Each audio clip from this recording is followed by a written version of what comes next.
This is Inside Indiana Business Radio for the afternoon of Monday, October 30th, 2023.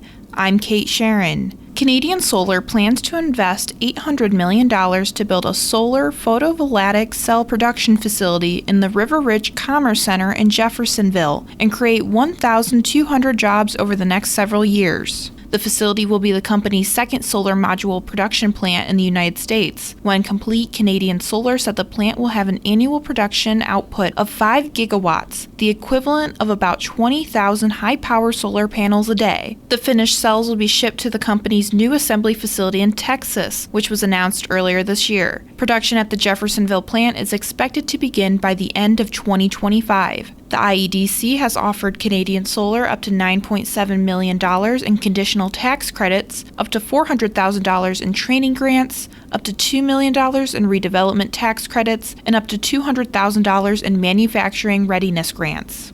Mainstream Fiber Networks announced Monday that a significant investment from New York-based private investment firm Searchlight Capital Partners LP will allow for an expansion of high-speed broadband access to thousands of unserved and underserved rural Indiana communities. The company, based in the Brown County town of Nashville, said it will add more than 200 jobs as a result. Mainstream declined to provide a specific dollar amount for the investment and did not give any specific planned locations for the broadband access expansion. Founder and CEO Brian Gabriel said the investment will help the company achieve its mission to connect Hoosiers in digital deserts that exist in communities throughout the state. General Motors and the United Auto Workers Union have reached a tentative contract agreement that could end a 6-week strike against Detroit automakers, a person briefed on the deal told AP Monday. The deal follows the pattern set with Ford last week and Jeep maker Stellantis over the weekend. The deals will last 4 years and 8 months and include 25% general pay raises and the cost of living adjustments. Combined, they bring the wage increase to over 30% over the life of the contract. GM was the last company to reach a deal, and the union added a factory in Tennessee to the strike list on Saturday in an effort to turn up the pressure. The UAW reached a tentative agreement last week with Ford, and it wasted no time in hitting GM where it hurts financially. Nearly 4,000 unionized workers on Saturday walked out of GM's largest North American plant in Spring Hill, Tennessee, hours after the deal with Stellantis was announced. They join about 14,000 GM workers already striking at factories in Texas, Michigan, and Missouri. From the number one source for Indiana business news, this is Inside Indiana Business Radio. Whether it's a new hire or a noteworthy promotion, IIB's Bigwigs and New Gigs serves as a platform to promote your team. Our revamped offering includes being featured on both the newly redesigned newsletter and at InsideIndianaBusiness.com. Subscribers to the Business News subscription save $10 off every listing. Plus, you can save $100 by bundling your submission to IIB with the Indianapolis Business Journal or the Indiana Lawyer. More at InsideIndianaBusiness.com. Hoosiers are heading back to public transit after a pandemic-induced plunge, according to the Indiana Department of Transportation's latest annual report on public transit ridership. IIB's Alex Brown has more. The state's 65 public transit systems recorded 20 million passenger trips in 2022, up significantly from 17.2 million in 2021. But that's still shy of pre-pandemic numbers and previous highs, according to reports dating back to 2012. Ridership over the last decade peaked in 2014 at 37.8 million and declined for 4 years until 2019, when it grew slightly to 32.9 million trips. But when the pandemic hit in 2020, ridership dropped by a full 47% to just 17.5 million trips. It dropped by a further 286,000 trips in 2021. But last year, ridership began a recovery with an increase of 2.9 million trips. Although Hoosiers took nearly 3 million more trips on public transit last year than in 2021, the transit systems they used ran about 3.9 million fewer miles, according to the report.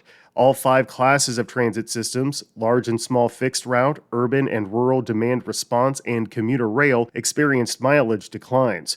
Rural demand response systems reported the lowest decline at minus 1.43%, and commuter rail reported the largest at more than 30%. Conversely, rural demand response systems logged the second lowest increase in ridership, growing just 0.62%, and urban demand response shrank by the same amount. But commuter rail experienced the largest increase at 37%. Alex Brown, Inside Indiana Business Radio. Therapy dogs, a growing area of patient care, are specially trained and certified dogs who visit hospitals, clinics, and nursing homes with their owners and provide comfort and support to people in stressful or anxious situations. At Eskenazi and other hospitals around central Indiana, therapy dogs are seen as part of the healthcare team, furry healing agents who bring smiles to patients and perhaps even more. A raft of medical studies suggests that trained therapy dogs can reduce pain and stress in patients, elevate their mood, and help the healing process. Now, Eskenazi is preparing to expand its 14-year pet therapy program thanks to a $1 million grant from Robert and Gina Lakin, longtime supporters of the health system and animal organizations.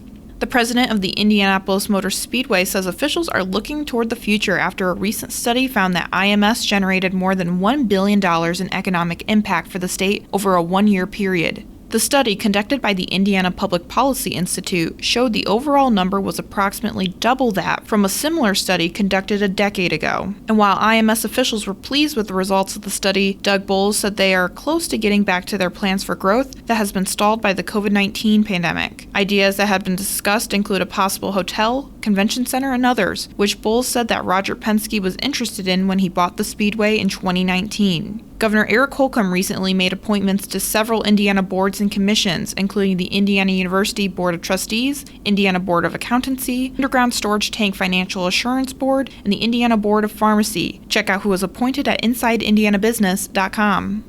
FFA President Molly Ball is this week's guest on the Business and Beyond podcast with Gary Dick, presented by PNC, a weekly conversation with high-profile Hoosiers in business, sports, entertainment, and beyond. Available now from your favorite podcast provider.